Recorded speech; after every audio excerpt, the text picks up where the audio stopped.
கர்த்தருடைய பரிசுத்த நாமத்துக்கு ஸ்தோத்திரம். மீண்டுமாய் உங்களை எல்லாரையும் சந்திப்பதுல நான் மகிழ்ச்சி அடைகிறேன். இப்போ இந்த லெந்து நாட்கள்ல கூட உங்களோட இணைஞ்சு ஆண்டவருடைய நாமத்தை மகிமைப்படுத்துறதற்காக நான் தேவனை துதிக்கிறேன். இந்த டைம்ல ஆண்டவர் எனக்கு இந்த சான்ஸ் கொடுத்ததுக்காக ஆண்டவருக்கு நான் நன்றி செலுத்துகிறேன். அதனால முதலாவது நாளுக்கான தலைப்பை மாமா சொல்லும்போது அத்திமர சபித்தல் அப்படின்னு சொன்னாங்க. அத்திமர சபித்தல் அப்படின்னு ஒன்னையே எனக்கு ஞாபகம் வந்துச்சு. ஆண்டவர் எதுக்காக அந்த அத்திமரத்தை சபிச்சாரு அப்படின்னு சொல்லி நான் யோசிச்சு பார்த்தேன். அப்போ யோசிச்சு பார்க்கும்போது தான் நான் யோசிச்சேன். நிறைய பேர் நம்ம இந்த மீடியால நம்ம இருக்கிறனால நம்ம நிறைய காரியங்களை நம்ம பார்க்கிறோம். யூடியூப்ல ஆகட்டும், இல்ல ஷார்ட்ஸ் ஆகட்டும், இது மாதிரி நிறைய விஷயத்துல நிறைய பேர் பெயிண்ட் பண்ணுவாங்க. 3D பிரிண்டிங் நீங்க பார்த்திருப்பீங்க. 3D பெயிண்டிங்கும் பார்த்திருப்பீங்க. 3D பெயிண்டிங் பண்ணி நிறைய பேர் இந்த ரோட்ல எல்லாம் போகும்போது நிறைய ரோட்ல ஏதாவது உள்ள கீழே விழுற மாதிரி, இல்ல பெரிய ஆழமா இருக்கிற மாதிரி, இல்ல பெரிய வெல் உள்ள இருக்கிற மாதிரி, அப்படி ஒரு மாதிரி டிஃப்ரெண்டா ஏதாவது டிரா பண்ணி வச்சிருப்பாங்க. சோ நம்ம நடந்து வரும்போதே அதுல விழுற மாதிரி ஏதாவது ஃபீல் ஆகும். தூரத்துல இருந்து பார்க்கும்போது அது கிணறு மாதிரியே தெரியும். தூரத்துல இருந்து பார்க்கும்போது அது அப்படியே ஆப்டா என்ன வரைஞ்சிருக்காங்களோ அது அப்படியே இருக்கிற மாதிரி இருக்கும். ஆனா நம்ம பக்கத்துல போய் போய் பார்க்கும்போது அது உண்மையான கிணறா இருக்காது. பட் ஆனா அது கிணறு மாதிரி டிரா பண்ணிருப்பாங்க. சோ பக்கத்துல போய் பார்க்கும்போது அப்படி தெரியாது. அதே மாதிரி நீங்க பாத்தீங்கன்னா காணல் நீர். நம்ம நிறைய வெயில் நம்ம சவுத்ல நிறைய வெயில் கொளுத்தும், இங்கேயும் நிறைய வெயில் கொளுத்தும். சோ அந்த டைம்ல தூரத்துல நம்ம பார்க்கும்போது அந்த காணல் நீரை பார்க்கும்போது தூரத்துல வாட்டர் இருக்கிற மாதிரி தெரியும். ஆனா பக்கத்துல போக போக போக போக அங்க ஒண்ணுமே இருக்காது. ஆனா தூரத்துல இருந்து பார்க்கும்போது தண்ணி இருக்கிற மாதிரியே தெரியும். ஆனா பக்கத்துல போனா ஒண்ணுமே இருக்காது. அதே மாதிரிதான் ஆண்டவர் அந்த பக்கத்துல அத்திமரத்தை பார்க்கும்போது தூரத்துல இருந்து பார்க்கும்போது அத்திமரம் நல்லா கொழுத்து நல்ல காய் இலைகளை விட்டு நல்ல தழைத்து நின்னுச்சு. தூரத்துல இருந்து பார்க்கும்போது அது ஒரு கனி கொடுக்கிற மரமா அவருக்கு தெரிஞ்சுச்சு. ஆனா அவர் பக்கத்துல போய் பார்க்கும்போதுதான் அதுல ஒண்ணுமே இல்ல, இது வெறும் ட்ரீ, வெறும் சும்மா இலைகளால நிறைஞ்சிருக்குதுன்னு சொல்லி அவர் பக்கத்துல போய் பார்க்கும்போதுதான் ஆண்டவரால அதை ரியலைஸ் பண்ண முடிஞ்சுச்சு. நான் ஒரு சின்ன ஒரு ஸ்டோரி படிச்சேன் ஒரு புக்ல. ஒரு வியாபாரி அவனோட வியாபாரத்துல அவன் வளர்ந்து வர்ற சூழ்நிலையில அவனால எல்லா சுமைகளையும் அவனால ஏத்திட்டு அவனோட சுமந்துட்டு போக முடியாம அவர் கஷ்டப்பட்டுட்டு இருந்தான். அப்ப அவன் கஷ்டப்படுற சூழ்நிலையில சரி நம்ம வியாபாரமும் பெருசாகுது, நம்ம ஏதாவது இந்த டிரான்ஸ்போர்டேஷனுக்கு நம்ம ஏதாவது நம்ம வாங்கலாம் அப்படின்னு சொல்லி யோசிச்சான் அந்த வியாபாரி. அப்ப யோசிச்சுட்டு சரி டிரான்ஸ்போர்டேஷனுக்கு உம் அப்போ அந்த காலத்துல எல்லாம் இந்த மாதிரி நமக்கு நிறைய ட்ரக்ஸ் அந்த மாதிரிலாம் இருக்காது. அப்போ கழுதை, சரி ஒரு கழுதை வாங்குவோம், ஒரு கழுதைய வாங்கி நம்மளோட டிரான்ஸ்போர்டேஷனுக்கு நம்ம திங்ஸ் இங்க கொண்டு வர்றது அங்க கொண்டு போறதுக்கு எல்லாத்துக்குமே நம்ம யூஸ் பண்ணலாம்னு சொல்லிட்டு ஒரு கழுதைய வாங்கலாம்னு சொல்லி சந்தைக்கு போறான். சந்தைக்கு போய் பார்க்கும்போது நிறைய கழுதைகள் இருந்துச்சு. சரி எதை வாங்கலாம் பார்க்கும்போது எல்லா கழுதைகளுமே நல்லதாவே தெரிஞ்சுச்சு அவனுக்கு. அப்ப அந்த கழுதையை விக்கிறவன் அந்த கடைக்காரர் இந்த மனுஷனுக்கு இந்த வியாபாரிக்கு ஃப்ரெண்டா இருந்தாரு, ஒரு நண்பனா இருந்தாரு. சோ அவர் அந்த நண்பன் கிட்ட போய் சொல்றாரு, நான் ஒரு கழுதை வாங்குறதுக்கு நான் ஆசைப்படுறேன். என்னோட வியாபாரம் பெருகினனால அந்த கழுதைய என்னோட வியாபாரத்துல நான் யூஸ் பண்ண ஆசைப்படுறேன். சோ ஒரு கழுதை வாங்கணும். ஆனா நான் ஒரு கழுதைய வாங்கி அதை நான் டெஸ்ட் பண்ணிட்டு அண்ட் தென் நான் உனக்கு பே பண்ணுவேன். நான் இப்பவுமே உனக்கு பே பண்ணி அந்த கழுதையை நான் வாங்க மாட்டேன்னு சொல்றாரு. அப்போ அவரு சொல்றாரு, எப்படி நீ ஒன் டேலயே நீ ஃபைண்ட் அவுட் பண்ணுவ? உன்னால முடியாதே. அது எப்படி அந்த கழுதை நல்ல கழுதையா கெட்ட கழுதையான்னு உனக்கு எப்படி தெரியும்? இல்ல நான் பாத்துக்குவேன் அப்படின்னு சொல்லிட்டு அவர் வாங்குறாரு. பாக்குறதுக்கு வெளியே நல்ல கழுதையா இருந்துச்சு, நல்லதா இருந்துச்சு. சோ இந்த கழுதையை நான் சூஸ் பண்றேன்னு சொல்லி ஒரு நல்ல கழுதையை பாக்குறதுக்கு அழகா ஒரு நல்ல அதால முடியும், நல்ல சுமைகளை தூக்கி செல்ல முடியும் அப்படின்னு ஒரு ஐடென்டிஃபை பண்ணி ஒரு கழுதையை சூஸ் பண்ணி அந்த கழுதையை வாங்கிட்டு போறாரு. வாங்கிட்டு போய் அவரு இருக்கிற அந்த எல்லா கழுதைகளும் எல்லா இருக்கிற இடத்துல இந்த கழுதையையும் கொண்டு போய் விடுறாரு. கொண்டு போய் விடும்போது அந்த கழுதை ஆட்டோமேட்டிக்கா அதுவே நடந்து போய் ஒரு இன்னொரு கழுதை பக்கத்துல நல்லா சாப்பிட்டு இருக்கிற கழுதை பக்கத்துல போய் அது உட்கார்ந்துருச்சு. அவன் ரிட்டர்ன் வந்தான். அடுத்த நாள் கொண்டு கழுதை வியாபாரி கிட்ட கொடுத்தான். இந்த கழுதை எனக்கு வேண்டாம். அப்ப எப்படி நீ ஒரே நாள்ல நீ கண்டுபிடிச்சிட்ட அப்படின்னு சொல்லி கேட்கும்போது, நான் கழுதைய வாங்கிட்டு போனேன். ஆனா அதோட வேலைகளை செய்யாம அது என்ன பண்ணுச்சு, சும்மா போடுகிற ஒரு கழுதையோட சேர்ந்து அது உட்கார்ந்துருச்சு. சோ அத நான் பார்க்கும்போது எனக்கு நல்லாதான் இருந்துச்சு. ஆனா அதுக்கு உள்ளான காரியங்கள் அது வெளிப்படும் போதுதான் அதுல ஒரு சோம்பேறித்தனத்தை இருக்கிறத நான் பார்த்தேன். சோம்பேறியா ஒரு கழுதையோட சேர்ந்து அது போய் உட்கார்ந்து சாப்பிடுறத நான் பார்த்தேன். சோ அது அப்படி ஒரு ஸ்லக்கடா இருக்கு. சோ எனக்கு பார்க்கும்போது நல்லா தான் இருந்துச்சு.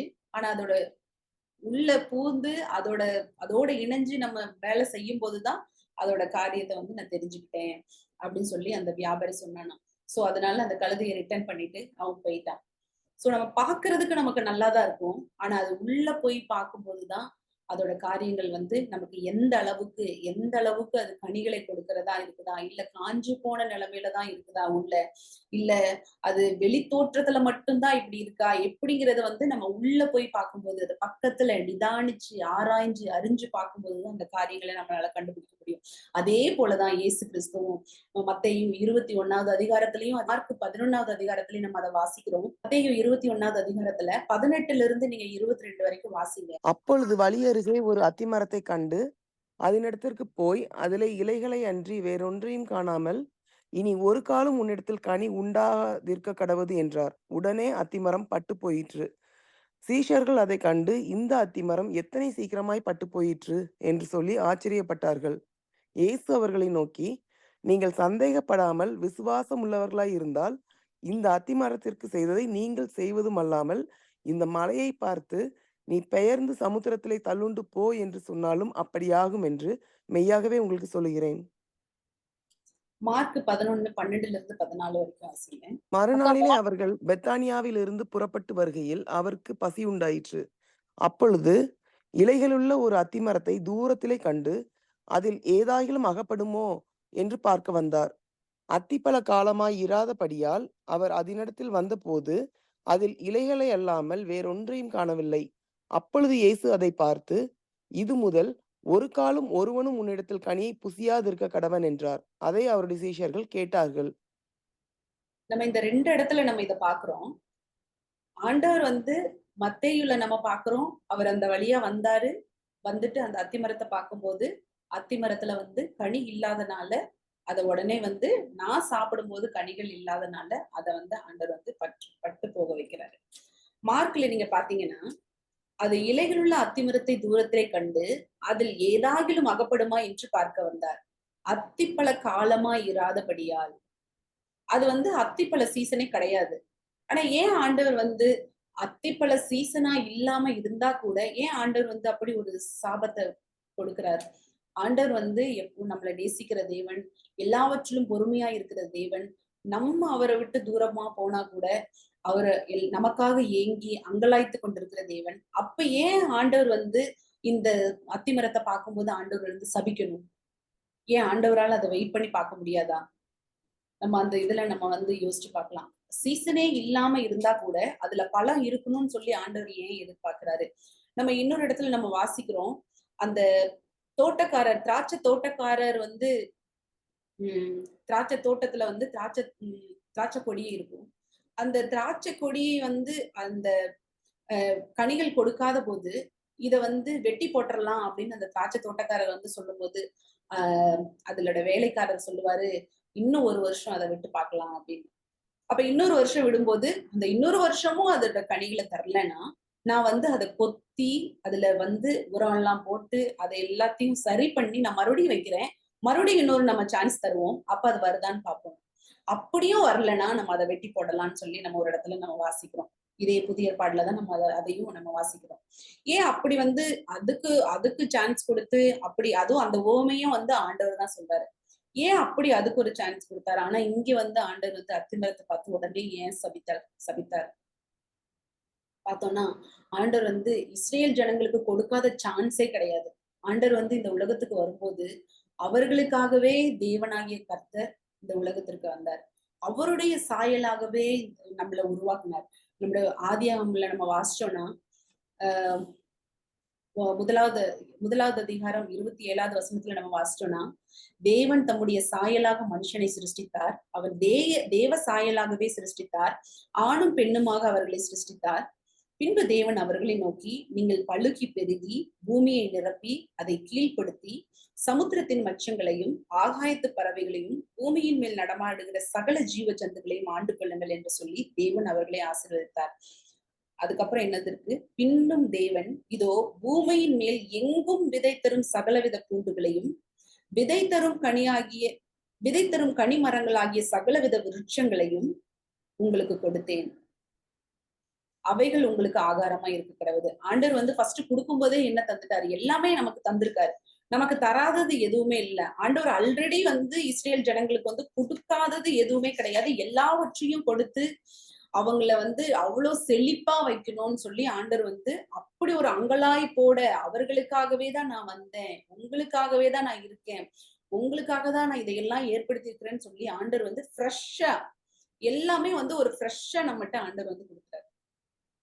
அப்படி கொடுத்தா கூட அது இஸ்ரேல் ஜனங்கள் என்ன பண்ணாங்க? அவரை விட்டு பின்னாடி தூரமா எப்ப எது பண்ணாலும் அவர்களுக்குள்ள ஒரு குறை, எப்ப எது செஞ்சாலும் அவர்களுக்குள்ள ஒரு முறுமுறுப்பு. எகிப்து தேசத்துல இருந்து அவங்கள கொண்டு வந்த நாட்கள் முதற்கொண்டு ஆண்டவருக்கு ஒரே தொந்தரவு தான். மோசேக்கு மட்டும் கிடையாது, அவங்க ஆண்டவருக்கும் ஒரே தொந்தரவு தான் அவங்களால. ஆனாலும் ஆண்டவர் என்ன பண்றாரு?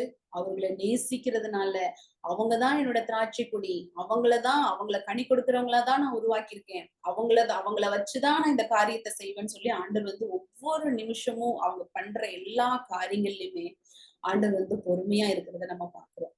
இப்ப அங்க பஸ்கா பண்டிகையில அந்த கொண்டாட்டத்துல அவங்க உள்ள வராங்க. ஆண்டவர் வந்து அந்த வழியாதான் போனாரு. ஆனா திரும்பி ரிட்டர்ன் வரும்போது ஏன் அதை சபிக்கணும்? முன்னாடியே பார்த்திருந்திருக்கலாம், அந்த ட்ரீ அப்படிதான் இருந்திருக்கும். ஆனா இந்த நெக்ஸ்ட் டே அதே வழியா நம்ம ஆண்டவர் போகும்போது பாக்குறாரு இயேசு கிறிஸ்து. ஏன்னா அதுக்கு முன்னாடி நம்ம மார்க்ல நம்ம வாசிக்கிறோம், அவங்க தேவனுடைய ஆலயத்தை எந்த அளவுக்கு நம்ம பரிசுத்தமா வைக்கணுமோ, தேவனுடைய ஆலயத்தை வந்து எவ்வளவு பயபக்தியா நடத்தணுமோ, அந்த காரியத்தை அவர்கள் இருந்து ஆண்டவர் வந்து பார்க்க முடியல. அந்த காரியத்தை இஸ்ரவேல் ஜனங்களுக்குள்ள அந்த மாதிரி காரியம் வந்து வெகு தூரமா போயிருந்துச்சு. ஆண்டவர் குறித்ததான ஒரு பயம், ஒரு பயபக்தி. எப்படி மோசே வந்து அவங்களை அழைத்து செல்லும் போது தேவன் வந்து மோசையோடு அவர் பேசும்போது, உன்னோட பாதரட்சைகளை கழட்டி போட்டுட்டு என்னோட சமூகத்துல வான்னு சொல்லி இதெல்லாம் பார்த்துதான் அவங்க வந்திருக்காங்க. ஆனாலும் அவர்களுக்குள்ள ஒரு தெய்வ பயம் இல்லை. அப்படி ஒரு அருவருப்பான காரியங்கள் அதன் மூலமா ஆண்டவருக்குள்ள நெருங்க முடியாத ஒரு சலசலப்பு, ஒரு கலகலப்பு அந்த இடத்துல. புறா விற்கிறவர்கள் இப்படி எல்லாவற்றையும் அவங்க போட்டு தேவ ஆலயத்தை நாசமாக்கி இருக்கிற சூழ்நிலையில ஆண்டவர் பார்த்து பரிதாபப்படுறாரு. நான் இந்த ஜனங்களுக்காக நான் எவ்வளவோ காரியங்களை சொல்லியிருக்கிறேன், எத்தனையோ தீர்க்கதரிசிகளை வச்சு இவங்களை நான் நடத்தி வந்தேன். ஆனா அந்த காரியங்கள் எல்லாம் அந்த மக்கள் பார்க்காம, அதை உணராம, இன்னும் வணங்கா கழுத்துள்ளவர்களா உணராதவர்களாகவே இருக்கிறார்களேன்னு சொல்லி அவங்க தெரிஞ்சுக்கணுங்கிறதுக்காக நான் எதிர்பார்க்கிற அந்த கனிகள், நான் எதிர்பார்த்திருக்கிற அந்த சமயத்துல அவர்களிடத்துல இல்லையேன்னு சொல்லி ஆண்டவர் வருத்தப்பட்டுதான் அத சிம்பாலிக்கா அவங்கள பத்தி காட்டணுங்கிறதுக்காக தான் ஆண்டவர் வந்து அந்த அத்திமரத்தை சபிக்கிறார். அதோட சீசன் கிடையாது. ஆண்டவருக்கு தெரியும், நல்லா அங்க கூட இருக்கிறவங்களுக்கும் தெரியும். ஆனா ஆண்டவர் வந்து அதன் மூலமா நீங்க பாத்தீங்கன்னா புதிய ஏற்பாட்டுல எல்லா இடத்துலயுமே வந்து ஆண்டவர் உவமைகள் மூலமா தான், பேரபிள்ஸ் மூலமா தான் ஆண்டவர் வந்து நிறைய காரியங்களை சீஷர்களுக்கும் சரி, அங்க சுற்றி இருக்கிற மக்களுக்கும் சரி, கூட வருகிறவர்களுக்கும் சரி, எல்லாருக்கும் ஆண்டவர் வந்து அந்த உவமைகள் மூலமா தான் நிறைய காரியங்களை கற்றுக் கொடுத்திருப்பார். அதே போலதான் இப்பவும் அந்த ஒரு வருத்தத்தின் பாதையில அந்த இஸ்ரேல் ஜனங்கள் ஆண்டவருக்கு பண்ண விடாத அந்த மாதிரி அந்த அருவருப்புகள் மூலமா நான் எதிர்பார்த்திருக்கிற கனி இவர்களிடத்துல இல்லையேன்னு சொல்லி அங்கலாய்ச்சு ஆண்டவர் வந்து அந்த இதை வந்து சபிக்கிறாரு. அப்ப நம்ம இதுல இருந்து என்ன தெரிஞ்சுக்கிறோம்? நம்ம வந்து வெளி தோற்றத்துல நம்ம வந்து பாக்குறதுக்கு அழகா தெரியும், வெளி தோற்றத்துல நம்ம வந்து ஆண்டவருக்காக பிரகாசிக்கிறவர்கள் போல தெரியும், வெளி தோற்றத்துல நம்ம எல்லா ஊழியங்களையும் நம்ம செய்கிறவர்கள் மாதிரி நம்ம தெரியும். ஆனா நம்ம பக்கத்துல வந்து பார்க்கும்போது, நம்மளோடு இசைந்து நடக்கும்போது, நம்மளோடு காரியங்களை பகிர்ந்து கொள்ளும் போதுதான் நம்ம யாருங்கிறத வந்து வெளியே நம்ம வெளிப்பட்டுருவோம். அப்ப நம்ம இன்னைக்கு எந்த மாதிரி ஒரு கிறிஸ்தவத்துல நம்ம இருக்கிறோம்? நம்ம உன்னோட தனிப்பட்ட வாழ்க்கையில நம்ம யோசிச்சு பார்த்தோம்னா, நம்ம மற்றவங்க மூலமா ஐயோ நீங்க ரொம்ப நல்லவங்க, நீங்க நல்ல ஊழியம் செய்றீங்க, நீங்க ஒரு நல்ல போதகர், நீங்க ஒரு நல்ல சிஸ்டர், நல்ல ஒரு பிரதர்ன்னு சொல்லி நம்மள வெளி தோற்றத்தின் மூலமா வந்து அவங்க நம்மள வந்து பிரைஸ் பண்ணலாம். ஆனா உள்ளார்ந்த இருதயத்துல நம்ம யாருங்கிறத வந்து நம்மை நாமே ஒவ்வொரு நாளும் நம்ம ஆராய்ஞ்சு பார்க்க வேண்டும். ஆண்டவர் வந்து அந்த அத்திமரத்தை வந்து பார்க்கும்போது ஆண்டவர் பார்த்த உடனே அது இல்ல, உடனே ஒரு சாபம் அங்க. அப்ப நம்ம என்ன பண்ணணும்? Be ready always. சீசனா இருக்கட்டும், சீசன் இல்ல, அது மேட்டர் கிடையாது. சீசன் இருந்தாலும் சரி, இல்லைனாலும் சரி, நம்ம கனி கொடுக்கிறவங்களா எப்பொழுதுமே இருக்கணும். சீசன் இருந்தா மட்டும் தான் நான் வந்து சர்ச்சுக்கு போவேன். சீசன் இருந்தா மட்டும் தான் நான் பைபிள் வாசிப்பேன். சீசன் இருந்தா மட்டும் தான் நான் அதிகாலையில எழும்பி தேவனை நோக்கி கூப்பிடுவேன்ங்கிற ஒரு சீசனல் கிறிஸ்டியனா நம்ம இருந்தோம்னா, நம்மளுக்கு அந்த சாபங்கள் நம்மை தேடி வரும். அதனாலதான் ஆண்டவர் வந்து அந்த நான் எதிர்பார்த்த நான் டைம்ல வந்து எனக்கு அந்த அந்த கனி கிடைக்கலையேன்னு சொல்லி நம்ம வந்து சர்ச்ல வந்து நம்ம சொல்றோம் முதல் கனி வந்து ஆண்டவருக்கு. எல்லா இடத்துலயும் நம்ம வந்து அதை சொல்றோம் முதல் கனி. இப்ப வயல்ல வேலை பார்த்தாங்கன்னா அதுல நெல் விளைஞ்சுச்சுன்னா அதை ஆண்டவருக்கு கொண்டு வந்து கொடுப்பாங்க. பழத்தாறு வந்துச்சுன்னா அந்த பழத்தாறுல இருந்து ஃபர்ஸ்ட் சீப் வந்து அது ஆண்டவருக்குன்னு சொல்லி அப்படி எல்லாமே முதல் கனியை வந்து ஆண்டவருக்கு. முதல் பையன் இல்ல முதல் புள்ள பிறந்துச்சுன்னா எனக்கு முதல் கனி உங்களுக்கு தான் ஆண்டவரேன்னு சொல்லி ஆண்டவருக்காக நம்ம வந்து அதை அர்ப்பணிப்போம். அப்படி முதல் கனியை வந்து ஆண்டவர் கொடுக்குற சூழ்நிலையில அந்த அத்திமரத்துல அந்த முதல் கனியாகிய அந்த கனி வந்து அதுல இல்லாதனால அந்த ரெடியா இல்லாதனால அந்த ட்ரீ வந்து ஆண்டவர் வந்து உடனே சாப்பிடும். அது வந்து இஸ்ரேல் ஜனங்களை வச்சுதான் ஆண்டவர் வந்து அந்த சாபத்தை வந்து அங்க கட்டளையிடுகிறார். அதன் மூலமா மக்கள் தெரிஞ்சுக்கணுங்கிறதுக்காக. அதனால ரொம்ப இம்பார்ட்டன்ட். நமக்கு டைம் வந்து ரொம்ப இம்பார்ட்டன்ட். எல்லா டைம்லயுமே ஆண்டவராகிய இயேசு கிறிஸ்து எப்ப வேணாலும் இந்த உலகத்துக்கு வரலாம். நம்ம திரும்ப கூட்டிட்டு போறதுக்கு. நம்ம வீட்ல வந்து நம்ம எல்லா நேரத்திலும் வீட்ல வெளிய போகும்போது, நம்ம ஒர்க் பண்ற இடத்துல, நம்ம சர்ச்ல எல்லா இடத்துலயுமே நம்மளும் ஆயத்தமா இருக்கணும். மற்றவங்களையும் ஆயத்தப்படுத்துறதுக்கு நம்ம எப்பொழுதும் அத வந்து ஒரு விழிப்புணர்வோட நம்ம இருக்கிறதுக்காக ஆண்டவரிடத்துல நம்ம கேட்கணும். இப்ப நீங்க பாத்தீங்கன்னா, ஒரு நிமிஷம் ஆக்சிடென்ட் ஆக்சிடென்ட் ஆகுற இடத்துல இருந்து தப்பிச்ச அவங்க கிட்ட போய் நீங்க கேட்டு பாருங்க. அந்த ஒரு நிமிஷம் வந்து எவ்வளவு வேல்யூபிள்னு சொல்லிட்டு. ஒரு நிமிஷம் ட்ரெயின மிஸ் பண்ணவங்க கிட்ட போய் கேட்டு பாருங்க. இல்ல ஒரு நிமிஷத்துல அந்த ட்ரெயின்ல ஏறி உட்கார்ந்துட்டாங்க. அவங்க கிட்ட யோசிச்சு பாருங்க. அவங்க எவ்வளவு லக்கேஜ தூக்கிட்டு ஓடி போய் எப்படி அந்த ஒரு நிமிஷத்துல அந்த ட்ரெயினுக்குள்ள ஏறி உட்கார்ந்த உடனே அப்பாடா அப்படின்னு இருக்கும். அப்ப அந்த எல்லா டைம்லயுமே நம்ம வந்து ஒரு அலர்ட்டா அப்படி இருக்கும்போதுதான் வந்து நம்மளோட காரியங்களை நம்ம வந்து பற்றி பிடிக்க முடியும். ஆதாம் ஏவாள் ஆண்டவர் வந்து எல்லாவற்றையும் செஞ்சு எல்லா கனி தருகிற கொடி எல்லாவற்றையும் கொடுத்தாரு. என்ன வேணாலும் சாப்பிடுங்க. எல்லாமே இது உங்களுக்கு தான். அந்த ஒரு பழத்தை தவிர நீங்க எது வேணாலும் பண்ணலாம்னு சொல்லி எல்லா கனிகளையும் அப்படியே ஒரு ஃப்ரெஷ்ஷா அவங்கள வந்து ஆண்டவர் அங்க நிறுத்தினார். அப்போ அவங்க எல்லாத்தையும் அனுபவிச்சாங்க. எல்லாம் ஸ்மூத்தா தான் போயிட்டு இருந்துச்சு. ஆண்டவர் வந்து அது எல்லாவற்றையும் சரி பாருங்க. நீங்க இத பக்குவப்படுத்துங்க. இத எல்லாத்தையும் நீங்க பார்த்துக்கோங்கன்னு சொல்லி ஆண்டவர் காவல்ல கொடுக்கும்போது, அவங்க நல்லா தான் இருந்தாங்க. எல்லாமே வந்து அவங்கள சுத்தியும் நல்லா இருந்துச்சு. இவங்களும் நல்லா தான் இருந்தாங்க. எல்லாவற்றையும் பண்படுத்தி, எல்லாவற்றையும் கரெக்ட்டா தான் பார்த்துட்டு இருந்தாங்க. ஆனா, என்னைக்கு சாத்தான் வந்து அவங்களிடத்துல அவங்களுக்கு எந்த மூலமா வந்தான்? எப்படி வந்தான்? ஒரு ஃபிராக்ஷன் ஆஃப் செகண்ட்ல அவங்களோட பாவத்துல விழ வச்சான். அது அந்த டைம். அப்ப நம்ம வந்து எல்லா நேரத்திலும் நம்ம விழிப்புணர்வுகளா இல்லைன்னா அந்த டைமை வந்து நம்ம மிஸ் பண்ணிடுவோம். சாத்தான் வந்து அப்படியே வஞ்சிக்கிறவன் சொல்லி ஆண்டவர் வசனத்துல நம்ம வாசிக்கிறோம். அந்த வஞ்சனையின் மூலமா எல்லாம் ஒரே நாள்ல வந்து அவன் வஞ்சித்து அவங்களுக்கு கீழே விழ பண்ணி அந்த பழத்தை கொடுத்து அவங்கள வந்து நாஸ்தி பண்ணல. ஒவ்வொரு நாளும் அவங்க அந்த கார்டன்ல உலாவும் போது ஒவ்வொரு நாளும் வந்து நல்லவனை போல பேசி நல்ல ஒரு ஃப்ரெண்ட்ஸ் ஆயி ஏவாள் கூட அவன் நல்ல ஒரு ஃப்ரெண்ட் ஆயி அவன் என்ன சொன்னாலும் இவன் நம்புற அளவுக்கு ஒரு ஃப்ரெண்ட்ஷிப் அவங்களுக்குள்ள ஒரு திக்னஸ் ஒரு ஃப்ரெண்ட்ஷிப்போட திக்னஸ் அவங்களுக்குள்ள வந்திருக்கும். இப்ப யாராவது நம்ம நார்மலா இருக்கிறவங்க கிட்ட போய் நம்ம ஏதாவது சொன்னா யாராவது செய்வாங்களா? நம்ம ட்ரெயின்ல போகும்போது இந்த பிஸ்கட்டை வாங்கி சாப்பிடாதப்பா, இந்த இங்க வெளியில போகும்போது யாராவது ஸ்கூல்ல யாராவது கூப்பிட்டா போயிடாதப்பா அப்படி எல்லாம் நம்ம சொல்றோம். முன்ன பின்ன தெரியாதவங்க கிட்ட நம்மளால பழக முடியாது. சோ அந்த கார்டன்ல இருக்கும்போது ஒவ்வொரு நாளும் அந்த சாத்தான் சர்ப்பமானது வந்து டெய்லியும் கிட்ட பேசியிருக்கோம். டெய்லியும் 2 பேரோட கான்வர்சேஷன் போயிருக்கோம். நார்மலா பேசி ஸ்டார்ட் பண்ணிருப்பாங்க. அப்படியே கான்வர்சேஷன் பெருக பெருக பெருக பெருக 2 பேருக்குள்ள ஒரு ஃப்ரெண்ட்ஷிப் உண்டாயி இவன் சொன்னா இவ கேட்பாங்கிற அந்த சுச்சுவேஷன் வரைக்கும் சாத்தான் அவளை வஞ்சித்தே கொண்டு போனான். ஆனா அவன் விழ வைக்கிற அந்த டைமிங்க வந்து அவங்க புரியாததுனால அவளும் விழுந்து போனாள், அவனும் விழுந்து போனாள். அந்த டைமிங் எப்ப வேணாலும் பிசாசானவன் நம்மளை வஞ்சிக்கிறவான். அந்த டைமிங் தெரியாதனால அந்த டைம்ல அவங்களோட கனிகளை கொடுக்கிற இல்லாம அந்த டைம்ல அவங்களோட கனிகளை இழந்து போனவங்களா நின்னாங்க. அது வரைக்கும் கனி கொடுக்கிறவங்களாதான் இருந்தாங்க. அது வரைக்கும் பாவம்னா என்னன்னே தெரியாதவங்களா இருந்தாங்க. ஆண்டவர் எப்படிப்பட்டதான காரியங்கள் அவங்களுக்கு கொடுத்தாங்களோ அந்த காரியங்கள் எல்லாம் அவங்க நல்லா என்ஜாய் பண்ணிட்டு நல்ல சந்தோஷமா ஆண்டவருடைய சமூகத்துல இருந்தாங்க.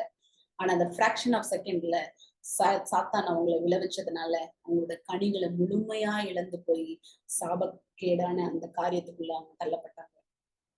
அப்படி நம்ம முதல் முதல் அதிகாமத்திலேயே நம்ம வாசிக்கிறோம். இந்த கனிகள் இழந்து போனதான ஆதாம் ஏவாளையும் நம்ம பார்க்கிறோம். பாத்தீங்கன்னா நம்ம புதிய ஏற்பாட்டுல இன்னும் 10 கன்னிகைகளை நம்ம பார்க்கிறோம். 10 பேரும் கிளம்பி போற மாதிரிதான் இருக்கு. 10 பேரும் மணவாளனை நோக்கி ஆயத்தமாகி போற மாதிரிதான் இருக்குது. வெளித்தோற்றத்துல பார்க்கும்போது நல்ல ரெடி. அவங்க இப்ப வந்தாலும் மணவாளன் வந்தாலும் போய் சேர்ந்துடலாம் அப்படிங்கிற அந்த சுச்சுவேஷனை தான் அந்த 10 பேரை நம்ம பார்க்கும்போது பார்க்க முடியும். ஆனா மணவாளன் வரும்போதுதான் தெரியுது யாரு ரெடியா இருக்கா, யாரு ரெடியா இல்ல, யாரு கனிகளோட இருக்கிறா, யாரு கனிகளோட இல்லைன்னு சொல்லி மணவாளன் வரும்போதுதான் நமக்கு வந்து அந்த காரியத்தை நம்மளால தெரிஞ்சுக்க முடியுது. இப்ப பாத்தீங்கன்னா அந்த காரியத்துல அந்த ஆஹ் 5 ஸ்திரீகள் வந்து விளக்குல எண்ணெயே இல்லாம அவங்க வந்து எங்களுக்கும் கொடுங்கன்னு சொல்லி கேட்கும்போது அவங்களால கொடுக்க முடியல. கனிகள் இல்ல என்னால, இப்ப நான் கனிகளை கொடுப்பேன், நீங்க எனக்கு கொஞ்சம் ஹெல்ப் பண்ணீங்கன்னா நானும் விளக்க ஊதிருவேன், நானும் மணவாளனோடு சேர்ந்துருவேன்னு சொல்லி அந்த கடைசி நேரத்துல நம்ம கத்துனாலும் நமக்கு உதவி செய்கிறவர்கள் ஒருவருமே இருக்க மாட்டாங்க. இந்த மாதிரி மனம் மனம் திரும்பாம மன திரும்பி பின்னாடி போய் நம்மளோட வாழ்க்கையில கனிகளை இழந்து அந்த மாதிரி காரியங்கள் வந்து நம்மளோட வாழ்க்கையில நிறைய இருக்கும். நம்ம அதே மாதிரிதான் இஸ்ரவேல் ஜனங்களையும் பாக்குறோம். நிறைய அவங்களோட கீழ்ப்படியாமையினால, பேசித்தனத்தினால, அவங்க வந்து விக்கிரக ஆராதனையினால தேவனை வந்து பயங்கரமா காயப்படுத்தி இருந்தாங்க.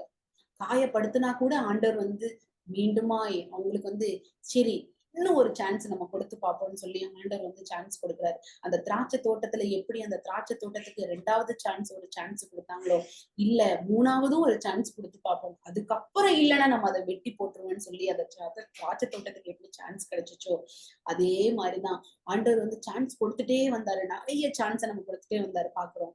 அது எல்லாமே தாண்டி போகும்போதுதான் ஆண்டவர் வந்து இது ஒன்றுக்குமே உதவாது அப்படின்னு சொல்லி அந்த அத்தி மரத்தை பார்த்து சாப விடுறாரு. அதன் மூலமா அந்த மக்கள் வந்து தெரிஞ்சுக்கணும், அதன் மூலமா வந்து காரியத்தை வந்து கற்றுக்கிட்டு அவங்க வந்து எப்படியாவது என்ன புரிஞ்சுக்கணுமேன்னு சொல்லி வந்து ஆண்டவர் வந்து சிம்பாலிக்கா காட்டாரு.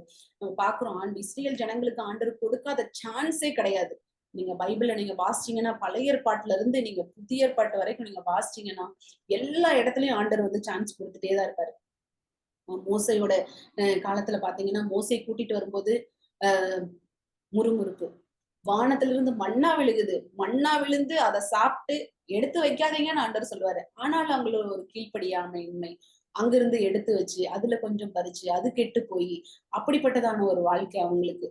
ஒரு விக்கிரக ஆராதனை இருக்கக்கூடாது, ஆனா அந்த இடத்துல ஒரு கன்றுக்குட்டியை உருவாக்கி அதை செஞ்சு அதை மோசை போயிட்டு வர்ற கேப்ல இந்த மாதிரி காரியங்கள், மோசே வர்றதுக்குள்ள அவங்களுக்குள்ள ஒரு பொறுமை இல்ல, ஒரு பொறுமை இல்லாத காரியங்கள், எப்ப பார்த்தாலும் ஒரு ஒரு முறுமுறுப்பான ஒரு காரியங்கள் அவங்களுக்குள்ள இருந்துச்சு. ஆனாலும் ஆண்டவர் வந்து அவங்களுக்கு இன்னொரு வாய்ப்பை நான் தருவேன் அப்படின்னு சொல்லி ஆண்டவர் வந்து இன்னொரு வாய்ப்பையும் அவருக்கு தருவாரு. தந்து தந்து தந்து தந்து இல்ல இன்னைக்கு நல்லா ஆயிருவாங்க, நாளைக்கு நல்லா ஆயிருவாங்கன்னு சொல்லி ஆண்டவர் வந்து ஒவ்வொரு காரியத்திலயும் அப்படியே 2வது சான்ஸ் கொடுத்துட்டே இருப்பாரு. இன்னைக்கு மனம் திரும்பி வந்துருவாங்க, இன்னைக்கு இந்த காரியத்துல பக்குவப்பட்டுருவாங்கன்னு சொல்லி ஆண்டவர் எதிர்பார்த்துட்டே இருக்காரு. நம்ம சாமுவேல்ல கூட நம்ம வாசிக்கலாம். நம்ம எங்களுக்கு நியாயாதிபதிகள் தான் இத்தனை வருஷ காலமா இருக்குது, 450 வருஷமும் நாங்க நியாயாதிபதிகள் கீழதான் நாங்க இருக்கோம், இல்ல எங்களுக்கு ஒரு ராஜா வேணும்னு. அப்ப சாமுவேல் போய் ஆண்டவர்கிட்ட முறையிடுவாரு. ஆண்டவரே இந்த மக்கள் வந்து இப்படி கேக்குறாங்களே, ஏன் நியாயாதிபதிகள் இருந்தா என்ன அப்படின்னு சொல்லி கேட்கும்போது ஆண்டவர் சொல்லுவாரு, அவங்க என்ன சொல்றாங்களோ நீ அதே மாதிரி செய்ய சொல்லு. ஃபர்ஸ்ட் 1 சாமுவேல்ல நம்ம வாசிக்கிறோம் 8வது அதிகாரத்துல அவன் போய் கேட்பான், ஆண்டவரே இவங்க சொல்றது எல்லாத்தையும் நான் வந்து உங்ககிட்ட 7வது வசனத்துல பாத்தீங்கன்னா, அப்பொழுது கர்த்தர் சாமுவேலை நோக்கி, 1 சாமுவேல் 8வது அதிகாரத்துல 7வது வசனத்துல இருக்கு. கர்த்தர் சாமுவேலை நோக்கி, ஜனங்கள் உன்னிடத்தில் சொல்வது எல்லாவற்றிலும் அவர்கள் சொல்லை கேள், அவர்கள் உன்னை தள்ளவில்லை, நான் அவர்களை ஆளாதபடிக்கு என்னை தான் தள்ளினார்கள். ஆண்டருக்கு வந்து கிளியரா தெரியுது, அவங்க என்ன தள்ளலப்பா, உன்னை தள்ளலப்பா, என்னதான் தள்ளுறாங்க, அதனால நீ ஒண்ணும் கவலைப்படாத அப்படின்னு சொல்லி ஆண்டவர் வந்து சாமுவேலை தேற்றாரு. நான் எகிப்திலிருந்து புறப்பட பண்ணின நாள் முதல் இந்நாள் மட்டும் அவர்கள் என்னை விட்டு வேறே தேவர்களை சேவித்து வந்த தங்கள் எல்லா செய்களின்படி செய்தது போல அவர்கள் உனக்கும் செய்கிறார்கள். அப்ப ஆண்டவர் பாருங்க, எகிப்து தேசத்திலிருந்து புறப்பட்ட நாள்ல இருந்து அப்படிதான்ப்பா செய்யறாங்க. அவங்கள நான் இன்னும் பொறுமையா இருக்கேன். அவங்கள இன்னும் சரியாகணும்னு தான் நான் ஆசைப்படுறேன். நீ கோவப்படாத, நீ பொறுமையா இரு, நீ அவங்க சொல்றத நீ கேளுன்னு ஆண்டவர் சொல்றாரு. அவங்க ராஜா வேணும்னு கேக்குறாங்க. கேட்டா ஆண்டவர் சொல்றாரு, இந்த ராஜா வந்தா இப்போ ஆண்டவர் அவங்க ராஜா எனக்கு கண்டிப்பா வேணும்னு கேக்குறாங்க, போராடுறாங்க. அப்ப உங்களுக்கு ராஜா கிடையாதுன்னு ஆண்டவரால சொல்ல முடியும். ஏன் இவ்வளவு நாள் அவங்க அதை ஃபாலோ பண்ணவே இல்லை. ஆண்டவர் சொன்ன எந்த காரியத்தையுமே அவங்க யோசிக்கல. அப்ப ஆண்டவருக்கு சொல்றதுக்கு ரொம்ப நேரம் ஆகாது. உங்களுக்கு ராஜா கிடையாதுன்னு சொல்ல முடியும். ஆனா ஆண்டவர் என்ன சொன்னாரு? அவங்க சொல்றதுக்காக போய் நீ என்ன பண்ணுனா, இப்படி இருந்தா ராஜா வந்தா இந்த மாதிரி காரியங்கள்லாம் நடக்கும்பா. இந்த மாதிரி எல்லாம் உங்களை ரதத்தோட ஓட வைப்பாங்க. உங்களை பயங்கர கூலி ஆட்களா ஏற்படுத்துவாங்க. உங்களை கஷ்டப்படுத்துவாங்க. உங்களுக்கு தேவையில்லாத வேலைகளை கொடுப்பாங்க. உங்க குமாரத்திகளை பரிமள தைல செய்யறவங்களா மாத்திருவாங்க. அப்புறம் அப்ப சுடுறவங்களா மாத்திருவாங்க. இந்த மாதிரி எல்லாம் உங்களுக்கு these are the struggles you are going to face. அப்படி இருந்துச்சுன்னா, ராஜா வந்துருச்சுன்னா இந்த ஸ்ட்ரகிள்ஸ் எல்லாம் உங்களுக்கு வரும். அதனால நீங்க ராஜா வேண்டாம் அப்படின்னு நீ அவங்களுக்கு எடுத்து சொல்லுன்னு ஆண்டவர் சொல்றாரு. எதுக்கு அவங்களுக்கு எடுத்து சொல்லணும்? அவங்கதான் சோரம் போகிறார்கள். அவங்கதான் ஒண்ணுத்தையுமே அவங்க கண்டுக்கிறதே இல்லை. எதுக்கு அவங்களுக்கு ஆண்டவர் இப்படி இறங்கி போய் ஆண்டவர் அவங்களுக்கு சொல்லணும்? ஏன்னா அவர்களை நேசிக்கிறார். நம்ம ஏசாயால நம்ம வாசிக்கிறோம், நான் விரும்புகிற, நான் உருவாக்குன என்னோட ஆத்துமாக்கு விரோதமா நான் போராடுவேனா? நான் அப்படி போராடுனா அவங்களோட ஆத்துமா சோர்ந்து போகுமேன்னு சொல்லி நம்ம அந்த இடத்துல வசனத்தை வாசிக்கிறோம். அந்த வசனத்தை வாசிக்கும் போது நம்ம எவ்வளவுதான் ஆண்டவரை விட்டு நம்ம தூரம் போனாலும், எவ்வளவுதான் ஆண்டவருக்கு பிரியமில்லாத காரியங்கள் நமக்குள்ள இருந்து வெளிப்பட்டாலும், ஆண்டவர் நமக்கு இன்னொரு சான்ஸை கொடுத்து, இல்ல என் மகன் இப்ப இன்னும் திரும்பி வந்துருவான், அவளுக்குள்ள அந்த பாவ மன்னிப்பு நிச்சயத்தை பெற்றுக்கொண்டு திரும்ப வந்துருவான்னு சொல்லி ஆண்டவர் அங்கலாய்ச்சு ஒவ்வொரு நாளும் நமக்காகவே காத்துக்கிட்டு இருக்கிற தேவனா இருக்கிறாரு. அது போலதான் அந்த இஸ்ரேல் ஜனங்களுக்காக காத்துட்டு இருந்தாரு. எவ்வளவுதான் அவங்க போனாலும், இல்ல இப்படி சொல்லி பார்க்கலாம், அப்படி சொல்லி பார்க்கலான்னு நிறைய விஷயத்துல அவங்களுக்கு புரிய வச்சு, ஆனாலும் அவங்களுக்கு புரியாத, இல்ல எப்படினாலும் நம்ம அதுல வாசிச்சீங்கன்னா, கண்டிப்பா எங்களுக்கு ராஜா தான் வேணும். அப்படி இல்ல எங்களுக்கு ஒரு ராஜா இருக்கத்தான் வேண்டும்னு சொல்லி 19வது வசனத்துல சொல்றாங்க. நீங்க என்ன வேணாலும் சொல்லுங்க, நாங்க கேட்கறதுதான் அப்படிங்கிற அந்த கான்செப்ட்ல இஸ்ரேல் ஜனங்கள் நிக்கிறாங்க. ஆனாலும் தேவன் அவங்களை நேசிக்கிறவரா இருக்கிறாரு. அதே இஸ்ரேல் கோத்திரத்துல இஸ்ரேல் ஜனங்களை நம்ம பார்த்தோம்னா யோனாவை பார்க்கலாம். யோனாவுமே ஆண்டவர் நினிவேவுக்கு போய் அங்க இருக்கிற மக்களுக்கு நீ சொல்லுன்னு ஆண்டவர் சொல்றாரு. இப்படி ஒரு நிறைய விஷயங்கள் நம்ம பழைய ஏற்பாட்டுல நம்ம வாசிக்கலாம். ஒருத்தரும் ஒரு மாதிரி விஷயங்கள்ல கீழ்ப்படியாம இருந்திருக்காங்க. யோனா பாத்தீங்கன்னா, நீ நினிவேக்கு போய் அவங்களுக்கு சொல்லுன்னு ஆண்டவர் சொல்றாரு. ஆனா எங்க போறாரு? கப்பல்ல ஏறி தர்ஷீஷுக்கு போயிடுறாரு. அங்க ஒரு கீழ்ப்படியாமையுமே. அங்க ஆண்டவருடைய சத்தத்தை அவரால கேட்க முடியல. அவன் போயிட்டாருல்ல, தர்ஷீஷுக்கு போயிட்டான்ல, இவனை நம்ம அப்படியே விட்டுருவோம்னு சொல்லி ஆண்டவர் விடல. அவனை விழுங்குவதற்கு இந்த மக்கள் யாரு இதுல ஃபால்ட்டோ அவங்கள தூக்கி போடணும்னு சொல்லி அவனை தூக்கி போடுறாங்க வெளியே. தூக்கி போடும்போது என்ன பண்றாங்க? ஆண்டவர் அப்படியே கடலுக்குள்ள மூழ்கி போட்டுன்னு ஆண்டவர் விடல. திரும்ப இன்னொரு சான்ஸ் தராரு அவனுக்கு. அவனுக்காக ஒரு மீனை ஏற்படுத்துறாரு. மீனை ஏற்படுத்தி மீனோட வயிற்றுக்குள்ள போக முடியாத ஆண்டவர் செய்யறாரு. ஏன் ஆண்டவர் மறுபடியும் சான்ஸ் கொடுக்கணும்? கீழ்ப்படியாம போகிறவங்களை ஆண்டவர் அப்படியே விட வேண்டியது தானே? ஏன் ஆண்டவர் மறுபடியும் ஒரு சான்ஸ் கொடுக்குறாரு? ஆண்டவர் அப்படியும் அங்க ஒரு சான்ஸ் கொடுத்து ஒரு மீனை ஏற்படுத்துறாரு. மீனை ஏற்படுத்ததுக்கு அப்புறமும் ஒரே புலம்பல். ஆண்டவர் சான்ஸ் கொடுத்து திரும்ப அந்த நகரத்துக்கு போய் ஆண்டவருடைய வார்த்தையை பிரசங்கிக்க சொல்றாரு. பிரசங்கியாச்சு, எல்லாம் பண்ணியாச்சு. அதுக்கப்புறம் அவங்க கோவப்பட்டு போய் உட்கார்ந்து இருக்கும் போதும் ஒரு ஆமணக்கு செடியை கூட ஆண்டவர் ஏற்படுத்துறாரு. சரி, நீ வெயில்ல கடன் விட வேண்டியது தானே? ஆண்டவர் ஏன் அப்படி விடல? ஏன்னா அவர் அந்த இஸ்ரேல் ஜனங்களுக்காக பரிதபித்து கொண்டிருந்ததுனால ஆண்டவர் இன்னொரு சான்ஸ் ஆண்டவர் தராரு. அப்படி கோபப்பட்டு இருந்தாலும் பரவாயில்ல, நீ என்னை விட்டு என்னைய என்ன சொன்னாலும் நீ பரவாயில்ல, நீ எனக்கு வேணும்னு சொல்லி ஆண்டவர் அங்கலாய்ச்சு அந்த யோனாவின் காரியத்துல கூட ஆண்டவர் நிக்கிறாரு. அப்படியே பாத்தீங்கன்னா தாவீதோட காரியங்களை நம்ம பார்க்கலாம். தாவீது பத்சேபாலோட பாவம் செஞ்சு இந்த உரியாவை கொன்னு போட்டாச்சு. ரத்த பலிக்கு காரணம் ஆயாச்சு. இப்பேற்பட்ட பாவத்தை செஞ்சாச்சு. ஆனாலும் ஆண்டவர் இன்னொரு சான்ஸ் தராரு.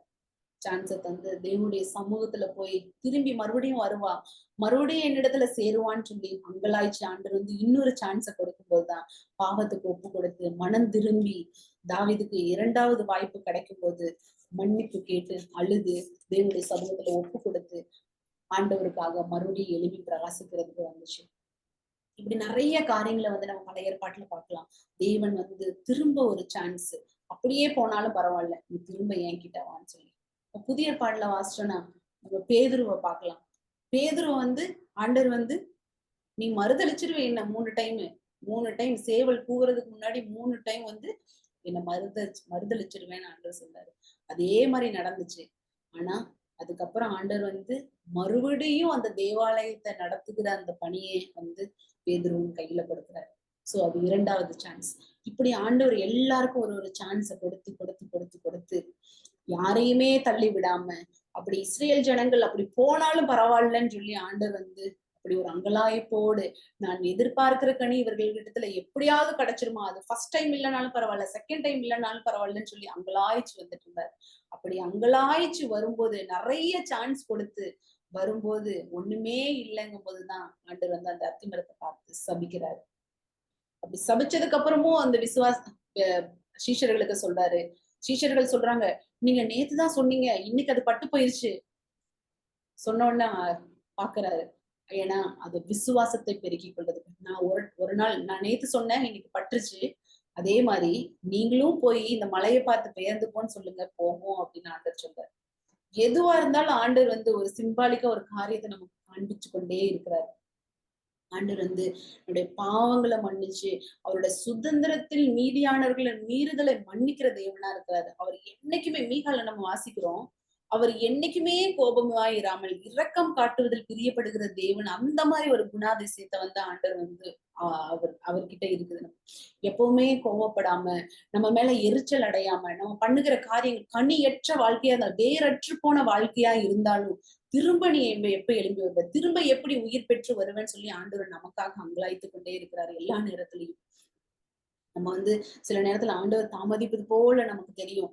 அவர் வாக்குத்தத்தத்தை மட்டும்தான் அவர் வந்து நிறைவேற்றுகிற தேவன் நம்ம நினைக்கிறோம். ஆனா அவர் ஒருவரும் கெட்டு போகாமல் எல்லாரும் மனம் திரும்பி தேவனுடைய சமூகத்துல வர்ற வரைக்கும் அவர் பொறுமையா இருக்கிறாருங்கிறத வந்து நம்ம ஒரு நாள் நம்ம மறந்து போகக்கூடாது. அவர் வந்து எதிர்காலத்தின் காரியங்களை வந்து நம்ம நிறைய காரியங்கள் எதிர்காலத்தை குறித்துதான காரியங்கள், என் பிள்ளை இப்படிப்பட்டதான கனிகளை கொடுப்பான்னு சொல்லி ஒரு அங்கலாய்ப்போடு ஒரு எதிர்பார்ப்போடு இருப்பார் ஆண்டவர். ஆனா அதை நம்ம யோசிக்காம அந்த மாதிரி ஒரு கனிகள் நிறைந்த வாழ்க்கையில நமக்குள்ள இல்லாம நம்ம சில நேரத்துல வந்து தோல்வி அடைஞ்சு போயிடுறோம். நிறைய தவறுகளுக்கு நிறைய மனம் திரும்புறதுக்கு ஏற்றதான கனிகளை கொடுக்க முடியாத, நம்மளுக்குள்ள இருக்கிற அந்த நிறைய காரியங்களை புதுப்பிக்க முடியாம ஒரு மறுரூபப்படாம நிறைய காரியங்கள் நமக்குள்ள இருக்கலாம். ஆனா ஆண்டவர் வந்து இந்த நேரத்துல நம்ம இடத்துல விரும்புகிறது என்னன்னா, இந்த மாதிரி மறுரூபப்படுகிறதான காரியங்கள் என் பிள்ளைக்குள்ள வரணும், புதுமை ஆகணும் அப்படிங்கறத வந்து ஆண்டவர் நம்ம இடத்துல எதிர்பார்க்கிறாரு. கலாத்தியர்கள் நம்ம வாசிக்கிறோம், ஆவியின் கனியோ அன்பு, சந்தோஷம், சமாதானம், நீடிய பொறுமை, தயவு, நட்புணம், விசுவாசம் சொல்லி நம்ம வாசிக்கிறோம். இப்படி எல்லா கனிகளும் நிறைந்தவர்களா நம்ம இருக்கிறோமா, இல்ல கனிகளை அற்ற உள்ளவங்களா நம்ம இருக்கிறோமாங்கிறத வந்து நம்ம ஆராய்ஞ்சு பார்க்கணும். நான் ஒரு மிஷனரி பயோகிராஃபி உங்களுக்கு சொல்லணும்னு ஆசைப்படுறேன். ரிச்சர்ட் உம்ரன் சொல்லி நீங்க கேள்விப்பட்டிருப்பீங்க. அவரு ரொமேனியால வந்து ஒரு இவாஞ்சலிஸ்டா இருந்தாரு, லூத்ரன் பிரீஸ்டா இருந்தாரு, ஒரு ப்ரொஃபஸரா இருந்தா கூட இருந்தாரு. அவர் வந்து தேவனை பற்றி மற்றவர்களுக்கு வந்து சுவிசேஷத்தை சொல்லும் போது, அவர் மனைவியா சபீனா அவரோட மனைவி பேரு, ஒரே ஒரு பையன் இருந்தாங்க. 2 பேரும் சேர்ந்து ஆண்டவருடைய ஊழியத்தை செய்யறதுக்காக எப்படியாவது வந்து தேவனை பற்றி நம்ம அறிவிச்சிடணும்னு சொல்லி ஒரு கட்டாயத்துல அவங்க இருப்பாங்க. ஆனா அங்க இருக்கிற கவர்மெண்ட் வந்து அவங்களுக்கு சப்போர்ட் இல்ல. அது கம்யூனிஸ்ட் கவர்மெண்ட்னால இவங்களுக்கு வந்து ஃப்ரீ ஹேண்டடா வந்து தேவனை பற்றி அறிவிக்க முடியாது. அதனால அவங்களோட மறைவா அவங்களோட வீட்டுக்குள்ள அப்படி ஆண்டவருடைய வசனத்தை எப்படியாவது பிரஸ்தாபப்படுத்தணும்னு சொல்லி சின்ன சின்ன பைபிள் எல்லாம் கொடுத்து ஆண்டவருடைய வார்த்தையை அவங்களுக்கு சொல்லி நிறைய பேரை வந்து ஆண்டவருக்குள்ள வழி நடத்திட்டு இருந்தாங்க. அப்ப இப்படி ஒரு நாள் இப்படி வழி நடத்துறது தெரிஞ்சு அவரு சர்ச்சுக்கு போற வழியில அடிக்கடி அரெஸ்ட் பண்ணுவாங்க அவரை. இந்த மாதிரி இதனால அவரை அடிக்கடி அரெஸ்ட் பண்ணுவாங்க. அரெஸ்ட் பண்ணி கொண்டு போயிருவாங்க. 3 இயர்ஸ் இருப்பாரு, மறுபடியும் வருவாரு, மறுபடியும் அரெஸ்ட் பண்ணுவாங்க. இந்த மாதிரி நிறைய டைம் அவரை வந்து அரெஸ்ட் பண்ணி கொண்டு போயிருந்தாங்க. இப்போ ஒரு டைம் வந்து அவரை சாலிட்டரி பிளேஸ்ல அவரை எதுவுமே இல்லாம சவுண்ட் இல்லாம டார்க் ரூம்ல அந்த மாதிரி அவரை அடைச்சு வச்சிருந்தாங்க. நிறைய துன்பங்களை அனுபவிச்சாரு. அப்போ அவருக்குள்ள அவரை அந்த ஜெயில்ல போட்டு கட்டி வச்சிருக்கும் போது அவருக்குள்ள ஒரு தாகம். நான் வெளியே இருக்கும்போது ஆண்டவருக்காக நான் கனிகளை கொடுத்தனே, வெளியே இருக்கும்போது நிறைய ஆத்துமாக்களை ஆதாயப்படுத்தினேனே, இப்ப என்னை உள்ள அடைச்சு போட்டிருக்காங்க, நான் எப்படி தேவனுடைய ஞாபகத்தை மகிமைப்படுத்த முடியும், எப்படி தேவனுக்கேற்ற கனிகள் என்னிடத்துல இருந்து வெளிப்படும்னு சொல்லி அவருக்குள்ள ஒரு போராட்டம், ஒரு தாகம், அப்படி ஒரு சலசலப்பு அவருக்குள்ள இருந்துச்சு. ஆண்டவர் இப்ப கூட வந்தா கூட நான் எத்தனை ஆத்துமாக்களை நான் ஆதாயப்படுத்திருப்பேன்னு சொல்லி அப்படி ஒரு ஆதங்கம் அவருக்குள்ள இருந்துச்சு. அப்போ அந்த இடத்துல அவரை சாலிட்டரி பிளேஸ்ல அவரை போட்டிருக்கும் போது அவருக்கு வந்து கொஞ்சம் நாலேஜ் வந்து கொஞ்சம் டபுளா இருக்கும்னு வச்சுக்கோங்களேன். அப்படி அவர் வந்து யோசிக்கிற காரியம் ஒரு 50 மடங்கு அப்படி யோசிப்பாரு நிறைய. அந்த மாதிரி ஒரு ஞானத்தை வந்து ஆண்டவர் அவருக்கு கொடுத்திருந்தாரு. அப்போ ஆண்டவர் வந்து இப்ப நான் யாருக்கு நான் தேவனை பத்தி சொல்லணுமேன்னு சொல்லி ஆண்டவர் வந்து அந்த ஜெயில் ரிச்சர்ட் உம்ரன் வந்து இந்த ஜெயில்ல உட்கார்ந்துட்டு வால வந்து இப்படி தட்டுவாரு. தட்டும்போது அங்க இருந்து ஒரு சவுண்ட் வரும் அடுத்த வால்ல இருந்து. அப்போ நம்ம சவுண்ட், ஏன்னா அங்க சவுண்டே கேட்காத அந்த மாதிரி ஒரு டார்க் ரூம்ல எதுவுமே ஷூஸ் கூட சத்தம் கேட்காத அளவுக்கு அப்படி அந்த மாதிரி ஒரு ரூம்ல அவங்கள அடைச்சு வச்சிருந்தாங்க. அப்ப அவர் அந்த வால்ல தட்டும்போது அந்த பக்கம் இருந்து வால்ல தட்டுற ஒரு சத்தம் கேட்டுச்சு. அப்போ கேக்குது, அப்ப யாருக்கும் கேக்குது அப்படின்னு சொல்லி அவர் வந்து அந்த நேரத்துல அந்த சவுண்டு 1 டைம் டேப் பண்ணுவாரு. அங்கிருந்து ஒரு டைம் டேப் ஆகும். சோ 2 டைம்ஸ் பண்ணுவாரு. சோ செக் பண்ணுவாரு. அங்கிருந்து 2. சோ இப்படி கேக்குதுன்னு சொல்லிட்டு உடனே ஆண்டவர் பத்தி நிறைய விஷயங்கள சொல்லுவாரு. ஆண்டவராகிய இயேசு கிறிஸ்து தான் உங்களுக்காக மரிச்சாரு, உங்களுக்காக ரத்தம் சிந்தினாரு, அவர்தான் உண்மையான தேவன் சொல்லி அப்படி நிறைய காஸ்பல் வந்து அப்படியே அந்த செவுரு மூலமா அப்படியே சொல்லிட்டே இருப்பாரு. யார் இருக்காங்க என்னன்னு தெரியாது. அப்போ அந்த இடத்துல இருந்து அவரை ஷிஃப்ட் பண்ணி வேற ஒரு இடத்துல போடுவாங்க. வேற ஒரு இடத்துல போடும்போது பாத்தீங்கன்னா, அங்க ஒரு 4, 5 பேர் இருப்பாங்க. அந்த ரூம்ல போகும்போது ஒருத்தர் மரண படுக்கையில இருப்பாரு. அப்ப அவர்ட்ட போய் சொல்லுவாரு, "நீங்க சாக போறீங்க. நீங்க ஆண்டவர பத்தி தெரிஞ்சுக்கோங்க. நீங்க ஆண்டவர பத்தி தெரியாம போனீங்கன்னா, நீங்க நரகத்துக்கு போயிருவீங்க. நீங்க ஆண்டவர பத்தி அவர்தான் உண்மையான தேவன்னு" சொல்லி ஸ்டார்ட் பண்ணுவாரு. அப்ப அவர் சொல்லுவாரு, "நான் 2 வருஷத்துக்கு முன்னாடியே ரட்சிக்கப்பட்டுட்டேன்" அப்படின்னு சொல்லுவாரு. எப்படி நீங்க இந்த ஜெயில்லயே தான் இவ்வளவு வருஷமா இருக்கீங்க, எப்படி நீங்க 2 வருஷத்துக்கு முன்னாடி நீங்க ரட்சிக்கப்பட்டீங்கன்னு கேட்கும்போது, ஒருத்தர் இந்த செவுரு வழியா எனக்கு ஒரு சத்தம் கேட்டுச்சு. அதுல தேவனாகிய இயேசு கிறிஸ்து தான் உனக்காக மரிச்சாரு, உனக்காக உயிர்த்தாரு, அவருதான் உனக்காக காயப்பட்டாரு, அதனால நீ அவரை ஏற்றுக்கொள், அவருதான் உண்மையானதுன்னு சொல்லி இந்த செவுரு மூலமா எனக்கு ஒரு சத்தம் உண்டாச்சு.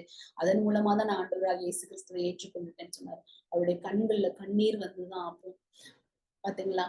நம்மளால முடியாதுங்கிற இருக்கிற காரியத்துல கூட அவர் ஒரு கனி கொடுக்கிற மரமா அந்த இடத்துல எழும்பி நின்னாரு. நமக்கு நிறைய சிச்சுவேஷன் வந்து கனி கொடுக்கிற மாதிரி எனக்கு நிறைய தண்ணீர் பாய்ச்சி, எனக்கு வழி விட்டு, எனக்கு கொத்தி எல்லாம் பண்ணாதான் நான் இருப்பேன். அப்பதான் நான் வளருவேன். அப்படி இல்ல. எந்த சூழ்நிலையா இருந்தாலும் கனி கொடுக்கிற பிள்ளைகளா நம்ம இருக்கிறதுக்கு நம்ம ஆயத்தப்படணும்.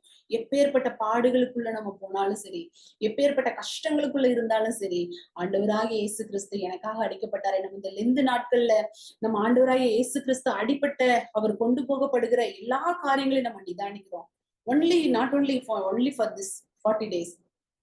எல்லா நாட்களையும் ஆண்டவரே நீங்க எனக்காக தான் அடிக்கப்பட்டீங்க, எனக்காக தான் நொறுக்கப்பட்டீங்க, என்னோட மீறுதல்களுக்காக தான், என்ன மன்னிக்கிறதுக்காக தான், என்னை ஏற்றுக்கொள்வதற்காக தான். ஆண்டவர் வந்து வசனத்துல சொல்றாரு, நீங்க என்ன தெரிஞ்சு கொள்ளல, நான் தான் உங்களை தெரிஞ்சு கொண்டேன்னு ஆண்டவர் சொல்றாரு.